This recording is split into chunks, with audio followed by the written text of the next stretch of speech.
What is going on, guys? It is your boy Kamon. Today I'm gonna bring you guys a deck profile of an updated Swordsoul deck, and I gotta say, bro, the Kali effect, he was right, yo. I watched his video the other day, and I actually really liked his build and his reasoning for playing Abyss Dragon. And as y'all know, Abyss Dragon is one of my favorite Swordsoul monsters, bro. But it's so hard to utilize, yo, because in order to summon it, a monster has to be banished by a monster effect, right? So I know what you're thinking, like, oh, what if you just summon Taya and use his effect? No, because that is being banished by a cost, you know what I mean? So therefore, he will not trigger his effect. But as Kali said in his video, we have a lot of stuff running around like SP Little Knight, you know what I mean? So you go SP Little Knight, effect banish, and then you go, all right, chain, summon. You know what I mean? So that's pretty good. So I'm gonna show you guys everything I got here. Let's get right into it. I'll show you guys the main deck, extra, and the side, because I got some pretty cool things. Now that I've been fighting Fire Kings a little bit more, I definitely understand what I want to like do versus that deck a lot more. So yeah, let's get right into it. This is a 40 card list. I changed around some things in the main deck and the side and the extra, so hopefully it makes more sense. But y'all know this is a Kamon video, so therefore it still has the Kamon flair and spice in here. So let's get right into it. So monsters, obviously we are running 3 Yugioh, Heart and Soul. Well, not Heart and Soul, but this is the best extender in this deck, especially if you're going second. Doesn't matter if you have a monster. If your opponent has more monsters than you can summon her to your field. Also, keep in mind, people tend to forget she does have a third effect for if a fusion hits the graveyard, end phase, add her back to your hand. So keep that in mind. So 3 of her, very important. I wouldn't cut down on those. And then obviously very standard Swordsoul lineup, which is 3 Moye, 3 Yugioh, and then 2 Taya. Again, this is very standard. 3-3-2, best starter, best extender, best late game. You know what I mean? This is how you stay in the freaking game, honestly. A late game Taya can win a lot of games. Top deck Taya can win a lot of games, you know what I mean? Yugioh is obviously... This has become so much more broken now, especially versus Fire Kings. If you know your opponent doesn't have Nib, you can get a lot more advantage by going into your Sinister over your Baron. But not that, like, if you know they have Nib, go into Baron. But if you know they're not running Nib, bro, just boop. You know what I mean? And then Moye, just Moye. And then obviously to round off Swordsoul monsters, we are running the 1 Abyss Dragon, which it's funny. It's very funny. Abyss Dragon is actually Yugioh. Like, they are actually the same card. This is like when he turns into the like Sinister Yugioh, and then he gets like frozen or whatever. Like, that's him. He is him. He is we. You know what I mean? So yeah, 1 Abyss Dragon. As y'all see, I love this card. You know, I got the mat and everything. You know, I love this card. This card is so sick, but God, is it so hard to do. If Swordsoul got a field spell, it would be over. Jover, you hear me? So what he does, if he's in your hand or graveyard, he can only be summoned through a monster effect. So including himself, right? When a monster, when a card is banished through a monster effect and he's in your graveyard or hand, you can just summon him for free. But when he leaves the field, banish him, right? But on summon, you can banish 1 field spell and 1 monster either on the field or is it graveyard too? Let's see. You target 1 card in the field zone and 1 monster your opponent controls or in their graveyard, banish them. Yep. So yeah, on summon, he'll banish 2 things. So as Kali said in his video, Fire King running around, Manadium running around, you know what I mean? SP running around. So like, this is always live. Rescue Waste has that field spell. So you know what I mean? Anything with a field spell, tier element, anything with a field spell, this card is off rip good against, because banishing that plus another card on their field and or / graveyard is really good. Plus he has a 3000 beat stick and he's level 8. He's awesome. We like this card. I'm happy we can officially play him without it being like a dead draw, like a dead card or a bad card. You know what I mean? So this card is inherently sick. So one of those, and the next is just the Tini lineup, which is obviously 3 Ashuna, 2 Vashuda, 2 Adara, and then obviously the 1 Chitana. This is very standard for the Tini lineup. I wouldn't change this around. If you want to run this at 2, you can, because drawing this card does suck. but it's not the end of the world, in my opinion. You know what I mean? You need to play these lineups. If you're not comfortable with the Abyss Dragon, you don't have to play him. But it's okay to experiment, try him out. If you don't like him, it's fine. But the best thing about this card, for those who have trouble siding against like meta, this is a pretty good side out card. So like if you're fighting against a deck that doesn't use a field spell or just doesn't really want this, you can side this out during game 2 and 3. So yeah, kind of keep that in mind. You know what I mean? Also, it's cool because Yugioh can just summon this for free because it is a Swordsoul monster. So you can go special, effect, tribute, summon. You know what I mean? So you can do that if you really need to. And that's a free level 8 body right there. Theoretically, if you wanted to actually kind of tech in the Crimson Dragon, you could do that because 8 and 4 make 12. But I think the extra deck is kind of perfect how it is now. And I don't think you got to do all that, you know what I mean? But if you wanted to, you theoretically could. So if I do want to change some things around, I might put a build out for that kind of, you know, more ways. But yeah, that's it for the monsters. Oh, sorry, for those monsters. Now the hand traps. We are maining 3 Ash Blossom hits everything. Very good against Fire Kings. And then I am maining only 2 DD Crow. I am siding the 3rd DD Crow because I did not have room to put in all 3 DD Crow for the other cards that I am playing in here. You know what I mean? So, look at that. It gets darker. Look at that. You see how dark it gets? Isn't that crazy? Anyway, sorry, I'm getting distracted. But yeah, just the 3rd DD Crow is inside deck because I wanted to make room for other stuff in here too. Because again, this is a Kamon spicy build still. So this is what I feel like can work. If you feel like it's too slow, that's totally fine. But me, I like trying new things for Swordsoul and kind of pushing that boundary. But you guys watch me a lot. You guys know what I'm about. But yeah, so these 5 for the hand traps. Next, spell cards. 3 emergence, obviously the Rhoda. And I'm actually running 3 circle. Because again, it made a lot of sense to actually run this at 3 over 2 because like dodging things in this deck is phenomenal. It's so good. Dodging like dodging SP is like the main reason why I like this card in here, because you go normal summon Moye effect reveal for cost to summon a token. They go SP effect target to banish, and then you go chain circle tribute this, and then you'll search out your water one, and then boom, you still have a free summon of the monsters that you do want to do. So I think 3 of these is definitely fine. 3 of these is fine too. So these 6, seeing these in your opening hand is always good no matter what. You'll always see some kind of worm monster, you know, in your opening hand unless you just brick terribly, and even then like this card is still good because it does have that grave effect, if that makes sense. So those right in there for those. Then obviously for the last one of I am actually still rocking the 1 Summit. I think this card is so sick. I understand why people do not want to play this card, but the way I play Swordsoul, I like to have a backup plan, and Summit is that backup plan. You know what I mean?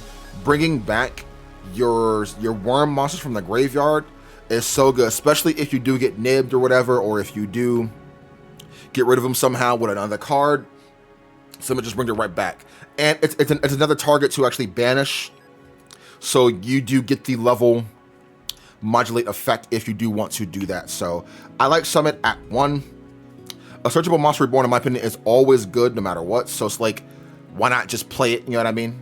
As for the spell cards, you notice I'm not running Droplet because I am, in fact, maining 3 Imperm. So we are maining 8 hand traps in here. So again, y'all know how I feel about certain hand traps in certain decks. Like you got to play multiple of them, but we are playing Swordsoul. Swordsoul is one of the best decks to actually have a lot of hand traps in here, or a good number, and still play through anything, because again, you get so much advantage with the searching and the like drawing and summoning for free. The boards you make, standard list, you'll make like a 2 negate board plus blackout, you know what I mean? So the hand traps and like the imperms also help out with those every time too, you know what I mean? So it's like, not only do you have to like deal with my Baron and Shishao on board, you have to deal with the blackout and then possibly hand traps that I do have in my hand. So that's why I decided to actually put back in Imperm. Imperm wasn't a bad card at all, but I wanted to do Droplet. But I'm seeing why Imperm is still a very powerful card because, again, they go normal summon Fire King the little chicken bird, and they go effect Yugioh Imperm. If they want to move it, that's up to them. Also, side note, always Ash their field spell. Keep that in mind. Ash the freaking Fire King Island. But yeah, Imperm is just good overall. It helps deal with a lot of stuff, especially SP running around and whatnot. So yeah, just 3 Imperm. Cannot go wrong with those. And now for the other traps, we're getting kind of spicy. We are still main decking the 2 Synchro Zone. And to compliment this card, shout out to y'all in my comments. I am actually main decking 2 Gravity Collapse, bro. Because then obviously the 1 Blackout. High Blackout. So these are broken in here, right? So if you guys do not know what Synchro Zone does, I will explain it to you.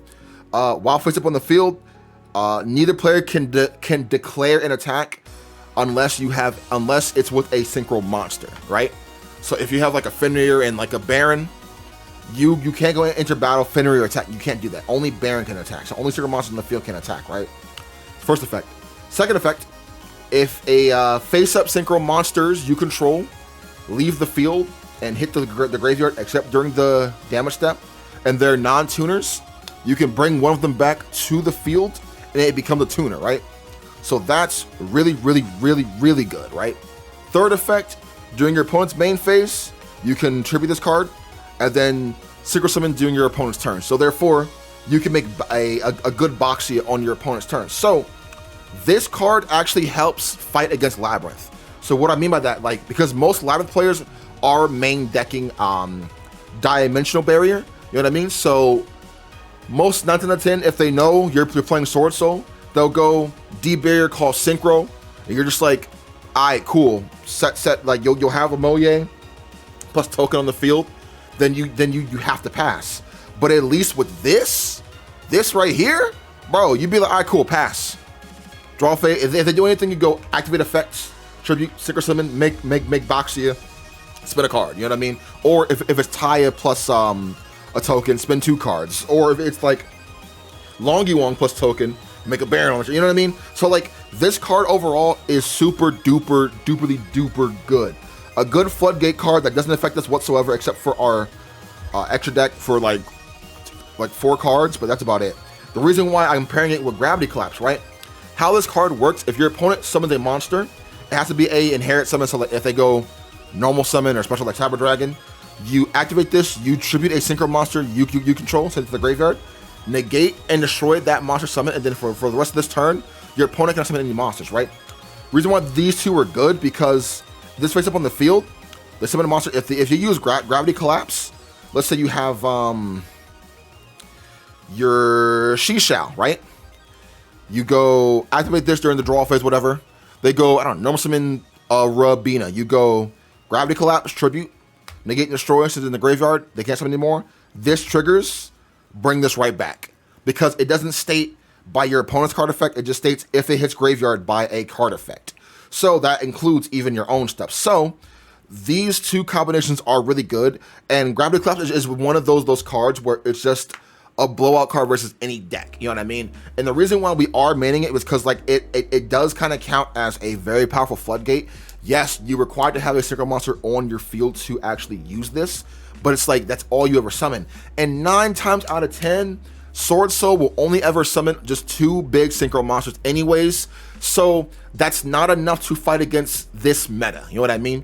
So I wanted to like play cards to kind of combat that. So you have the main deck floodgates plus the hand traps, you know what I mean, plus the extenders. So like again, if you are not feeling the Gravity Collapse, you don't have to run it, but me, I'm running it. If you don't want to run this, you can just run Desires in here. It's not a big deal, but me, I like to test things out, and I think these two alone win you a lot of matches, believe it or not, because like your opponent has to like deal with this as best as they can, and if you have a Baron on field, you can keep this safe.